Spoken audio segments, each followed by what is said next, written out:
Yo, what is up guys, and welcome to the Day 55 recap of the 2016-2017 NBA season.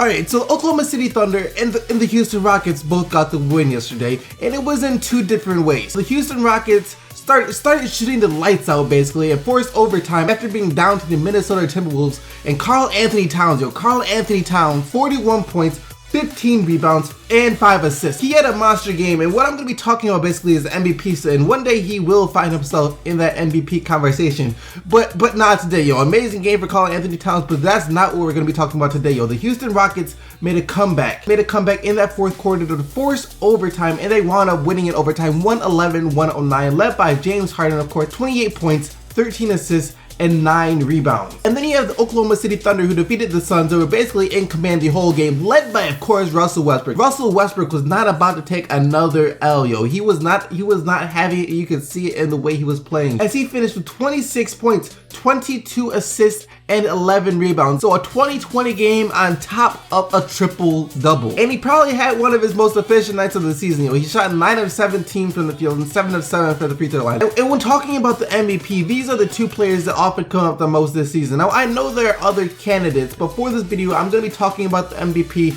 as if these were the only two players that could win it. So I'm not going to be mentioning Kevin Durant, LeBron James, Kawhi Leonard, anyone else like that. Only Russell Westbrook and James Harden exist in this conversation. Myself and other NBA fans I know feel like if these were the only two players that could win MVP, you would have a hard time choosing between them, because either way you go, someone's gonna feel like they got snubbed. Both of these players are having MVP seasons. Russell Westbrook is out here averaging a triple-double. 30 points, 11 assists, and 10 rebounds per game. 30 points, 11 assists, and 10.5 rebounds per game. And right now he's leading his Oklahoma City Thunder to a 16-11 record. Not a bad record considering what the Thunder have to work with. They don't have much. The Oklahoma City Thunder do not have much to work with, and yet Russell Westbrook is managing to get them into a nice playoff positioning as of right now. And then on the other hand, you have James Harden, who isn't far behind statistically. He's averaging just under 28 points, 12 assists, and 8 rebounds per game. And back in 2014, both these players felt like they got snubbed by Steph Curry for the MVP award. It was James Harden especially, considering his team was the second best in the West, and he was having a terrific year that year. And then Russell Westbrook down the stretch, basically doing what he was doing now, only for not the whole season, just like when Kevin Durant got injured and wound up missing the playoffs.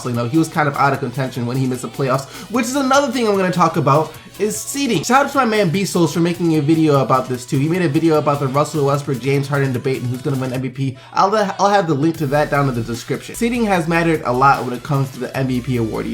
How no player besides Michael Jordan has won it with getting the 3rd seed in the past so many years, and then most players have to leave their teams the 1 or 2 seed. In order to win MVP. But if there's a year where I'll say, you know what, that doesn't matter whatsoever, it will be this year, just because of what Russell Westbrook is doing. I do think James Harden and the Houston Rockets have a shot at landing the number 3 seed right now. I believe they're tied currently with the Los Angeles Clippers for the number 3 seed. The Houston Rockets are 21-7, They're a really, really good team. And as for the Thunder, I do not think they're going to make it to a number 3 seed or number 2.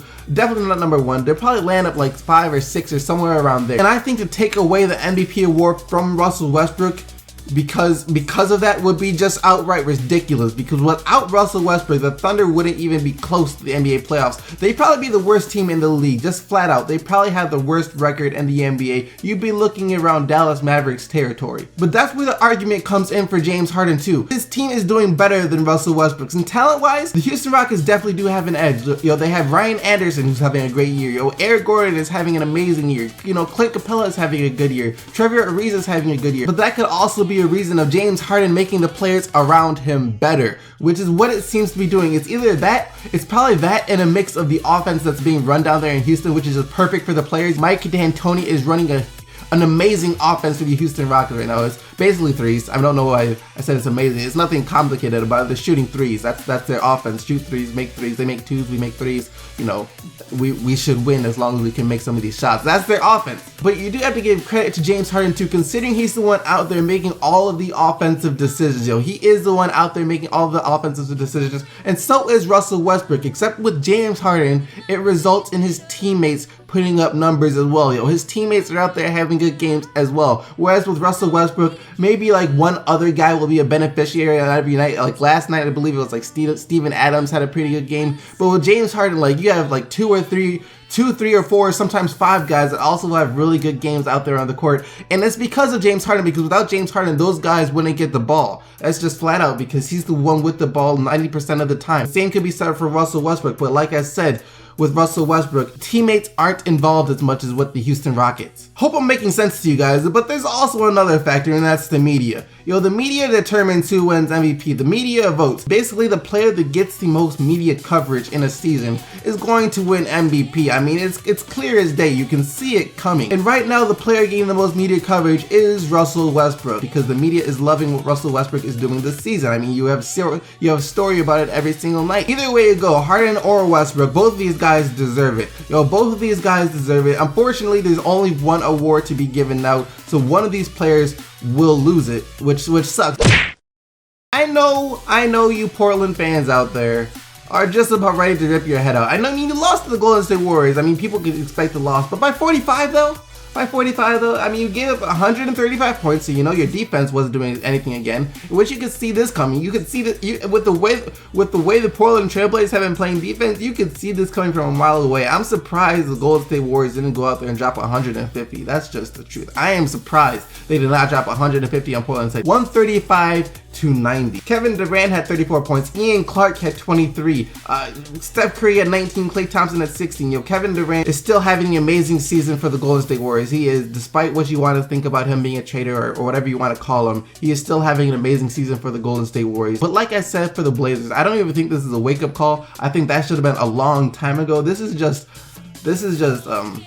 bad. I don't know how to describe it. The Blazers are just out here getting torched every single night. Until they start to play some defense and play like they care, it's not going to get any better anytime soon, as they are now 3 games below 500. The Lakers play like they care. They put up a great fight against the Cleveland Cavaliers last night. Yo, Nick Young exploded for 32 points. 12 of 19 from the field, 8 of 14 from 3. So you know, he was unconscious. But it just wasn't enough to overpower the big 3 of the Cleveland Cavaliers. Yo, Kevin Love still looking like Kevin Love out here. Kevin Love has been having an amazing season, and he deserves to be an all-star once again. He really does. Will he make it? I don't know. There's just so much talent, but he definitely deserves to be there. Yo, 27 points, 17 rebounds. LeBron James sneaking up on a triple-double once again. 26 points, 9 assists, and 7 rebounds. And then Kyrie Irving with 21 points and 12 assists. You know, the Cleveland Cavaliers, they're still looking really good, but I don't even know if they're actually trying yet. I'm just going to come out and say it right now as a Pistons fan. I am disappointed now. I am officially disappointed now. You know, I was waiting for Reggie Jackson to come back and to make a difference, and he made a difference, all right. Reggie Jackson has sure as heck made a difference, alright. But the difference hasn't been good. They are 3-5 since Reggie Jackson has returned. They are now 14-15 on the year. And they had a team meeting last night, apparently after the game, where Marcus Morris basically called out Reggie Jackson and said, yo, you little selfish piece of crap, you need to start passing the ball. No one cares about you trying to go out there and get 20 points. No one cares about that. Pass us the ball. And Andre Drummond, when you get on defense, play some defense. Just because your offense is going to play some defense. Marcus Morris came out and he called out the entire team on that. And I guess some other things were said too. And then so we're gonna see how this plays out for the next game. I think this is gonna fire them up a bit. It's either gonna fire them up a bit or it's gonna tear the team apart. Either way, it had to be said, because if it tears the team apart, that just means it wasn't meant to happen in the first place. This was never gonna work. So hopefully that doesn't happen. But if it does, it's better than them keep playing like they are, because that will tell Stan Van Gundy, yo, look, we need to do something about this. Some trades need to be done or something. But hopefully it means they start to come together. But they lost to the Pacers last night. Yo, Paul George had 26 points. Jeff Teague had 19 points. And the Pistons just couldn't stop the Pacers. They were playing like almost no defense whatsoever. They couldn't get a freaking stop to save their life. On offense, they were dysfunctional, and it was just a really bad game for the Pistons. A good game for the Pacers, but a bad game for the Pistons. The Hornets snapped their losing streak with a 107-99 win over the Atlanta Hawks. Kemba Walker returned to the lineup after a missing game and had 18 points and 10 assists. Marvin Williams chipped in with 19, and Cody Zeller chipped in with 16 of his own. And Marco Bellinelli is having a good season off the bench for the Charlotte Hornets. He had 19 on the night. And you know, I talked about Kyle Korver shooting well yesterday. I jinxed him, yo. He went 1 of 5 from 3 last night. And it is apparent the Knicks do need Derrick Rose. They are still not, I think they're now what, 0-3 when Derrick Rose doesn't play. They lost to the Denver Nuggets yesterday. Carmelo Anthony had 29 points on really efficient shooting, 10 of 14 from the field. Porzingis had 22 points. But for the Nuggets, you know, they got a really good team win. Kenneth Faried exploded out of nowhere for 25 points already. He exploded out of nowhere for 25 points. Emmanuel Mudiay got back on track with 22. All 5 starters scored in double figures and 7 players overall for the Denver Nuggets, who have now won 2 in a row. That about wraps it up for all the action of the day 55 recap of the 2016-2017 NBA season. I hope you guys enjoyed the video, and if you did, make sure to smack that like button and subscribe if you haven't already for more daily NBA videos. Comment down below who you think would win MVP between Russell Westbrook and James Harden. Just say the name and the reason why if you want to give it. And until tomorrow, keep giving them buckets, Team SDC, and I'm out of here. Peace!